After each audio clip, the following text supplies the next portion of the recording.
प्रिय भाई बहनों, आज की रोटी की हर सदस्य व्यक्ति के लिए यीशु ख्रिस्तांची मधुर नामाचे सप्रेम नमस्कार। आज की दिनांक 22 डिसेंबर 2025 सोमवार। बेथलेहेम. पण तू बेथलेहेम एफ्राता यहूदियाच्या हजारामध्ये लहान असल्यास तरी तुझ्यातूनच माझ्यासाठी इस्रायेलावर राज्य करणारा येईल, ज्याची उत्पत्ती प्राचीन कालापासून अनंत कालापासून आहे. मीका 5 अध्याय 2 वचन. बेथलेहेम आपला प्रभू आणि तारणहार येशू ख्रिस्त जिथे जन्माला ते ठिकाण नासरताच्या पश्चिमेला सगळा मैलावर असलेले हे छोटेसे गाव तारणहाराच्या जन्मामुळे संपूर्ण जगात प्रसिद्ध झाले. आणि जर ख्रिस्त तुमच्या जन्मला तर तुम्ही किती धन्य आहेत याची कल्पना करा. बेथलेहेम या नावाची अर्थ पाखराचे घर असा होतो. स्वतःला जीवित भाकर म्हणणारा आणि संपूर्ण मानवजातीसाठी स्वतःला अर्पण करणारा तारणहार तिथे जन्मला. हे किती संपर्क आहे. हे यहूदियातील बेथलेहेम होते. यहूदा का? कारण यहूदा या नावाचे अर्थ मी प्रभूची स्तुती करीन असा आहे. जो देव आपल्या लोकांची स्तुतीमध्ये वास करतो त्याने स्तुतीच्या मध्यात यहूदाच्या बेथलेहेममध्ये जन्म घेण्याची निवडले. किती परिपूर्ण दैवी योजना. बेथलेहेमला आणखी एक नाव होते, एफ्राता, ज्याचा अर्थ फलदायी असा आहे.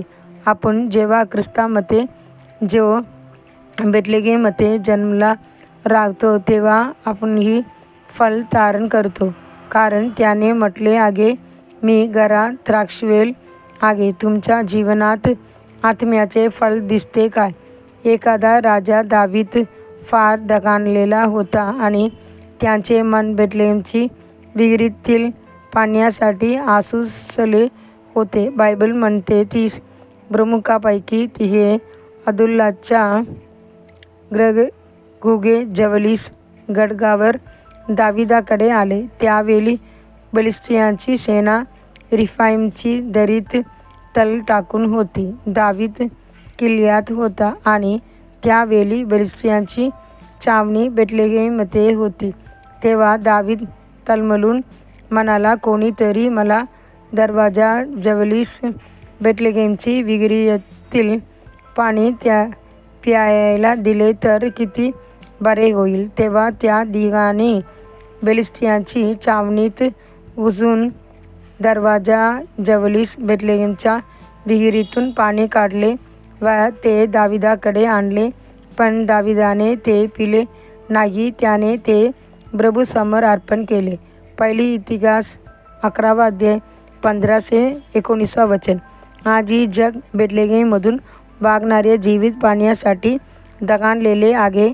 जसे त्यावेळी बेथलेहेम फिलिस्तीयाच्या ताब्यात होते, तसे आज जग दुष्ट शक्तीची अधीन आहे. पण आत्मा, प्राण आणि शरीर आपल्या अस्तित्वातील हे 3 पराक्रमी पुरुष उभे राहण्यासाठी बोलावले गेले आहेत. ख्रिस्ताने कल्वरीवरील बलिदानाद्वारे आपल्यासाठी जीवित पाणी आधीच आणले आहे. देवाचे प्रिय लेकरांनो, हे महान तारण फक्त स्वतःपुरते ठेवू नका. दंडी आणि करट्यात नम्रतेने निजलेल्या तारणाकडे बघा. बेथलेहेम तुम्हालाही हाक देत आहे, द्या आणि संपूर्णच्या जीवन जगण्यासाठी. पुढील म्हणण्यासाठी वचन. जे देवाच्या स्वरूपात असूनही देवासमोर कोणी लूट समजले नाही, पण त्याने स्वतःला रिकामे केले, दासाचे स्वरूप घेतले आणि मनुष्याची स्वरूपात आला. फिलिप्पियन्स 2 अध्याय 6 वचन से 7 वचन. आजच्या बायबल वाचन सकाळी मीका 4 अध्याय 7 अध्याय, संध्याकाळी प्रकटीकरण 13 अध्याय. धन्यवाद.